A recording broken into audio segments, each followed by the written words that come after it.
Hello दोस्तों, अभिलेष पारवेज की एक नई कहानी में आप सभी का स्वागत है। तो यहाँ अभी सुबह का समय है, आइए देखते हैं आज की कहानी में क्या होता है। राधा ठीक है, चाय मैंने पी ली है, मैं अब खेत जा रहा हूँ। रुकिए श्याम जी, मेरी बात सुनिए। चले जाना आप खेत, मेरी बात सुनिए एक बार। हाँ राधा बोलो, क्या बात है? अभी मैं यहीं पर बैठा हूँ। श्याम जी, आप एक काम कर सकते हैं। कौन सा काम राधा, बोलो क्या काम है? श्याम जी, अगर पंखे का इंतजाम हो जाता कहीं से। क्या पंखा? लेकिन तुम्हें पता है ना, मैं पंखा कहाँ से लेकर आऊंगा? हाँ श्याम जी, मुझे पता है कि आप पंखा कहाँ से लेकर आएंगे, लेकिन क्या है कि रात को सीता को नींद नहीं आई अच्छे से, और आपको पता है उसके पास ना कॉकरोच आ गया था और उसने मेरी भी नींद खराब कर दी। मैं क्या कह रही थी, अगर आप पंखा ले आते तो सीता घर के अंदर सो जाती पंखा लगाकर। राधा तुम्हें पता है ना कि इतने पैसे नहीं है कि मैं अभी के अभी जाकर पंखा ले आऊं। हाँ श्याम जी, आपकी बात भी सही है, लेकिन कुछ इंतजाम कीजिए ना। सीता बस यहाँ पर 2-4 दिन ही रुकेगी। हाँ मैं तुम्हारी बात समझता हूँ कि 2-4 दिनों के लिए पंखे का इंतजाम करना है। अच्छा चलो ठीक है, मैं किसी से पूछता हूँ, अगर किसी के घर फालतू पंखा पड़ा होगा तो मैं उसे ले आऊंगा। हाँ हाँ ठीक है श्याम जी, अब आप जाइए काम पर, आपको देरी हो रही है, वैसे भी कितनी धूप निकल आई है। हाँ हाँ जा रहा हूँ मैं, जल्दी से खेत जाता हूँ, फिर पंखे का इंतजाम भी करना पड़ेगा। अरे मैं अपने दोस्त से बात करके देखूंगा, उसके घर शायद कोई फालतू का पंखा पड़ा होगा तो मैं उसे ले आऊंगा। मेरा दोस्त काफी पैसे वाला है, लेकिन उसका दिल बहुत बड़ा है, वो मुझे कभी मना नहीं करेगा। चलो मैं चलता हूँ। ला ला ला ला ला। मैंने आज तक श्याम जी को कभी परेशान नहीं किया है, मुझे पता है कि वो कितनी मेहनत करते हैं। अब जितना पैसा होता है घर के खर्च में लग जाता है। चलो कोई बात नहीं, 4 दिन की बात है। अगर किसी का पंखा मिल गया तो हम लोग 4 दिन के लिए ले आएंगे, उसके बाद दे देंगे वापस से। सीता, सोनम उठ जाओ, बहुत सुबह हो गई है, कितनी देर तक सोगी तुम। राधा दीदी क्या कर रही है, सोने दीजिए ना, वैसे भी रात को नींद नहीं आई थी, अब तो सोने दीजिए, अभी तो थोड़ी थोड़ी हवा भी चल रही है, मुझे तो बस अभी नींद आने लगी है। अच्छी अच्छा कोई बात नहीं, सो जाओ थोड़ी देर और। अरे क्या पता तुम्हारे जीजू आज पंखे का इंतजाम कर ही दे तुम्हारे लिए। मेरी तो नींद पूरी हो गई है, मुझे तो बहुत अच्छी नींद आई। अरे सीता मासी तो देखो अभी तक सो रही है। मामा मैं उठ गई हूँ, जाओ जाकर बाहर खेलो। ठीक है मामा। अरे मैं जल्दी से जाकर खेलती हूँ। अरे मामू बस मुझे यहीं आना था, यही है मेरी सहेली का घर। अच्छा अच्छा, तो तुम अकेली भी आ सकती थी। अरे इतनी पास में तुम्हारी सहेली का घर है और फिर भी तुम मुझे ले आई। मामू आपको भी पता है ना रास्ते में कितने कुत्ते हैं, मुझे काट लेती तो। हाँ हाँ ठीक है, जाओ अब खेलो जाकर। अरे ठीक है, सोने में आ गई हूँ तुम्हारे साथ खेलने के लिए। अरे पिंकी दीदी ये तो बहुत अच्छा हुआ आप भी आ गई हैं, चलो हम इससे खेलते हैं।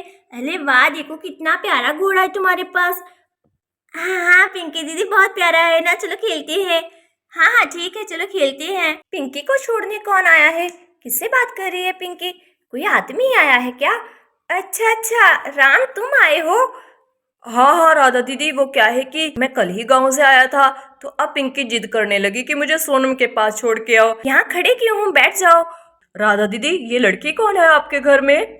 अच्छा ये ना मेरी बहन है। अरे क्या है तुम्हें पता ही है ना, मेरे मायके शहर में है और मेरी शादी इस गांव में हुई है।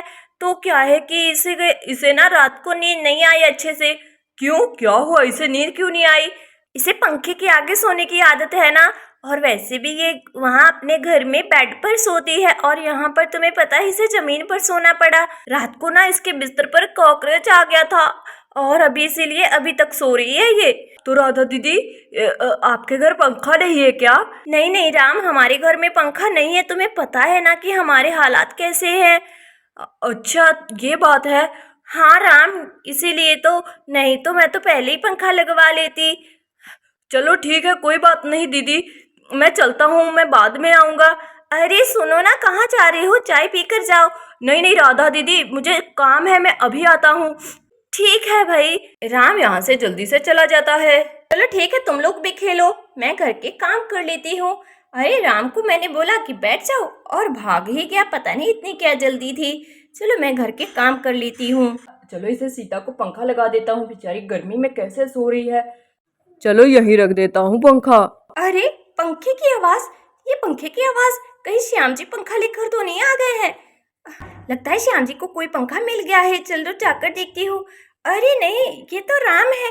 अरे राम, तुम पंखा कहाँ से लेकर आए? राधा दीदी, ये हमारे घर में फालतू पंखा पड़ा था, तो मैंने सोचा क्यों ना ये पंखा मैं आपको दे दूं।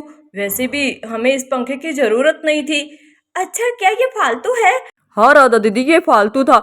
मैंने चंदा दीदी को जाकर सारी बात बताई कि आपके घर में पंखा नहीं है, तो चंदा दीदी ने मुझे बोला कि ये पंखा तुम जाकर राधा को दे दो। अच्छा, चंदा दीदी ने भेजा है। अरे चंदा दीदी हमारे बारे में कितना सोचती है। अरे कोई बात। अरे नहीं नहीं दीदी, कोई बात नहीं, आप ऐसा क्यों बोल रही हैं? इसमें कौन सी बड़ी बात है, ये तो फालतू ही पंखा था ना हमारे घर में। हाँ चलो कोई बात नहीं। वो क्या है कि 2-4 दिन सीता यहाँ रहेगी, उसके बाद ये पंखा हम वापस कर देंगे। नहीं नहीं राधा दीदी, ये पंखा आपको वापस करने की जरूरत नहीं है। हाँ, अरे नहीं नहीं, कर देंगे वापस। राधा दीदी, मैंने बोला ना, नहीं जरूरत है करने की वापस आपको। अच्छा तो ठीक है, तुम यहीं पर लगा दो इस पंखे को। हाँ दीदी, मैं अभी लगा देता हूँ इस पंखे को। अब सीता इसके आगे आराम से सो पाएगी। अरे बहुत बहुत धन्यवाद तुम्हारा कि तुमने जाकर चंदा दीदी को हमारे बारे में बताया। उन्होंने हमारे बारे में इतना सोचा। अरे दीदी, एक दूसरे के काम हम पड़ोसी नहीं आएंगे तो और कौन आएगा। कोई बात नहीं, आप इस पंखे को रख लीजिए। ठीक है राम, तुम लगा दो इस पंखे को। चलो अब मैं भी चलता हूँ। चलो, अब वो लड़की आराम से सो पाएगी। अरे गर्मी में पंखे के बिना कहाँ ही सोया जाता है। ये तो बहुत अच्छा हुआ कि चंदा दीदी ने पंखा भेज दिया। अब श्याम जी को भी टेंशन नहीं होगी। चलो ये तो बहुत अच्छा होगा। अब तो हम पूरी गर्मी इस पंखे के आगे आराम से सो पाएंगे। चलो सीता की भी नींद पूरी हो जाएगी। अरे बहुत अच्छा हुआ। तो दोस्तों, आपको हमारी ये कहानी कैसी लगी? वीडियो को लाइक कर दीजिए, चैनल को सब्सक्राइब कर दीजिए। मिलते हैं नेक्स्ट वीडियो में।